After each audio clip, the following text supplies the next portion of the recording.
How would it feel if a girl got stranded alone on a terrifying and desolate island? There seemed to be no way out for her. Every night, a horrifying creature from the sea, a man-eating monster, would emerge to the edge of the island and repeatedly try to drag her into the water. Could she survive on the island under such circumstances? If so, how and what eventually happens to her? We will find out all about it in today's video. So, let's get started with today's video.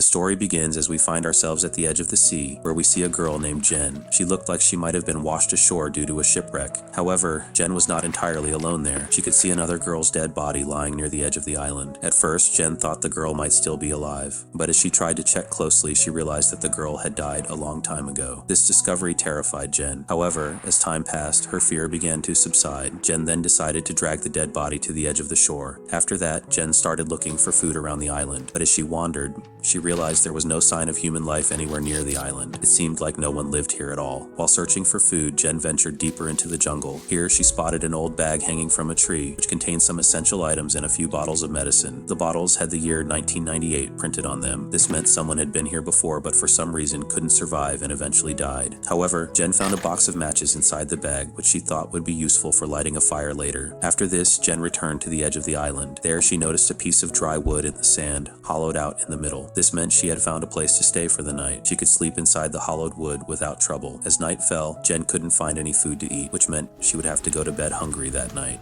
The next morning, when Jen woke up, she could smell the awful stench coming from the dead girl's body, which had started spreading all around. Jen realized this could attract dangerous animals from the jungle, and the smell itself made it impossible for her to stay there. Her first priority now was to get rid of the corpse. Meanwhile, a few fish had washed up near the edge of the shore. Among them, Jen spotted a shark, but it was only half intact. Perhaps another sea creature had eaten part of it. Without hesitation, Jen picked up the fish, as she needed them for food. But just then, Jen noticed something resembling a cross in the distance. As she moved closer, she saw several graves. It seemed people had been buried here years ago. However, Jen couldn't figure out who was buried there. It could have been indigenous people who once lived on the island, or tourists like Jen. Although Jen herself had ended up there due to an accident, these graves sparked an idea in her mind. What if she buried the dead girl's body here? That way, there would be no more issues with the stench or attracting predators. After considering her options, Jen dug a hole in the sand and buried the girl's body. Later, Jen prepared her meal for the night. She cleaned the fish thoroughly, then grilled them over a fire. She ate her dinner and spent the night sitting by the fire, somehow managing to pass the night. But the next morning, when Jen woke up, the first thing she noticed was blood around the grave. The girl's body had been torn apart by someone or something. Who could have done this to the body so viciously? There was no one else on the island apart from Jen. Could wild animals have done this? Or was it someone else Jen was completely unaware of? Jen began to search the area thoroughly, but she couldn't find anything unusual. The terrifying thought now was that the horrifying creature might return at night and attack Jen herself. Thinking about all this, Jen cuts a stick and sharpens it carefully so she can defend herself if she is attacked. That night, Jen lit a fire and stayed awake, keeping watch. However, even after the night passed and morning came, she didn't see any creature. The next morning, standing at the edge of the island, Jen saw a box floating in the sea, drifting toward her. Jen swam out to the box and tried to drag it back to the shore, but suddenly she felt something stuck to her leg. To understand what it was, Jen dove underwater and saw a massive hole at the bottom of the ocean. She had never seen such a structure before. Frightened, Jen quickly grabbed the box and swam back to the island. Once on the shore, Jen opened the box and found some clothes, shoes, and a few photographs inside,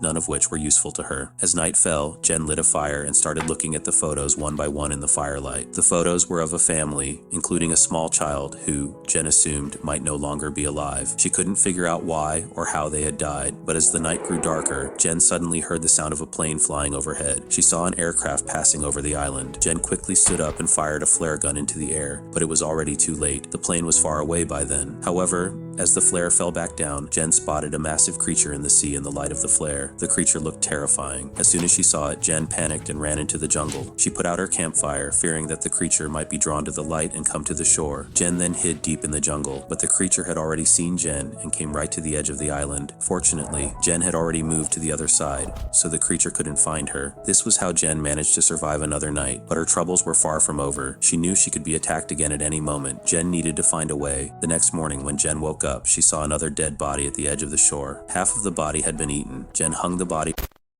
and as night fell, hid inside a hole in the ground. Later in the night, the creature came back to the island's edge and started tearing apart and eating the body. Jen watched everything from inside the hole, terrified. This is how Jen managed to survive yet another night on the island. But how long could she keep running and hiding like this? She had to do something. So the next morning, Jen started building a shelter in the middle of the island. She tied a tent between two coconut trees far above the ground. By now, Jen had understood just how tall the creature was and how far off the ground she needed to be to stay safe. When night fell, Jen climbed into her newly built tent to sleep. However, the creature had already spotted Jen from a distance. Though Jen was high above the ground, the creature couldn't reach her. Frustrated, it began hitting the coconut tree hard. Eventually, Jen fell from the tree. Jen tried to run away, but could she really escape such a massive creature? In the end, Jen was caught. The creature grabbed her and tried to drag her into the water, but Jen fought back, using her sharpened weapon to stab the creature repeatedly. After a while, the creature let go of Jen and retreated into the sea. This is how Jen managed to survive another night. The next morning, Jen realized she had injured her leg the night before, making it difficult for her to walk. Suddenly, she spotted a lifeboat in the middle of the sea. Excited, Jen swam toward it and found two people inside. Seeing them, Jen was overjoyed because they were her friends. Like Jen, they had probably been in an accident and had drifted in the lifeboat to the island. Overwhelmed with emotion, Jen broke down in tears, finally feeling hope that she might survive. The three of them returned to the island's edge. Jen gave them something to eat and told them about the terrifying creature that lived on the island, urging them to leave as soon as possible. However, the two friends didn't believe Jen. They told Jen, "We've been drifting at sea for days, and it took us so much effort to reach the shore. We can't go back into the sea now. If we leave, we'll starve to death. If you want to go, you can, but we're not leaving." Jen tried to convince them repeatedly, but they didn't take her warning seriously. As the evening drew closer, Jen, out of desperation, tried to escape using their lifeboat, but before she could reach the water, they caught her and knocked her unconscious. That night, Jen woke up to find herself tied to a tree. She pleaded with them to untie her and go deep into the jungle. She warned them again, "If we don't move now, we'll all die together." But like before, they ignored her. As the night deepened, they began to realize how big of a mistake they had made. That night, Mia was walking along the shore when suddenly the creature appeared, grabbed her, and dragged her into the water. Hearing her screams, Lucas ran to save her, but by then, the creature had already taken Mia underwater. It didn't return to the shore again that night, having caught its prey for the day. Seeing this, Lucas climbed up a coconut tree in fear.